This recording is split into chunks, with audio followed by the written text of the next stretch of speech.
Në seancën plenare të mbajtur të njëjtën, deputetët i kanë dhënë dritë jeshile e propozim ligji për lojrat e fatit. Konkretisht, ligji ka kaluar leximin e parë me 59 vota për dhe 9 të kundër. Deputetët e Kuvendit të Maqedonisë së Veriut e kaluan në lexim të parë propozim ligjin për lojrat e fatit, me të cilat parashikohet që kazinot të largohen së paku 500 metra larg shkollave, por kjo nuk vlen për bastorët. Me këtë ligj, kazinot nuk do të lejohen pranë shkollave minimum 500 metra edhe ndalohet reklamimi i tyre, sidomos ai që paraqet bigjozin si rrugë drejt suksesit. Gjithashtu, vendoset të kontroll më i rreptë përmes GPS-it në aparate, kufizohen licencat dhe rritet tarifa financiare dhe garancitë bankare. Gjithashtu, me pikat e pakesës dhe pakesës së fitimeve të organizatorëve të lojrave të fatit në bastore, të cilat ndodhen në një distancë deri në 500 metra nga shkollat fillore dhe të mesme, nuk lejohet vendosje terminaleve elektronike të videolotarisë, terminaleve ose kompjutereve për lojra elektronike të fatit.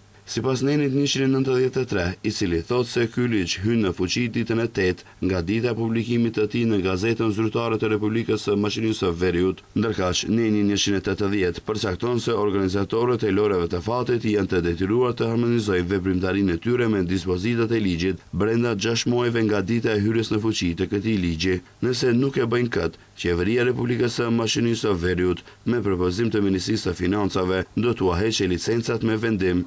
Ndërkaq, edhe propozim ligji për mbrojtjen nga përdorimi i produkteve të duhanit ose produkteve të ngjashme po ashtu të njëjtën ka kaluar në lexim të parë në seancën plenare të Kuvendit. Me këtë ligj e vendosen rregulla më të qarta për hapësirat publike dhe të punës, për teracat, për produktet e reja të duhanit dhe nikotinës, për reklamimin dhe promovimin, si dhe për mbrojtjen e fëmijëve pranë shkollave, institucioneve shëndetësore dhe hapësirave ku ata qëndrojnë.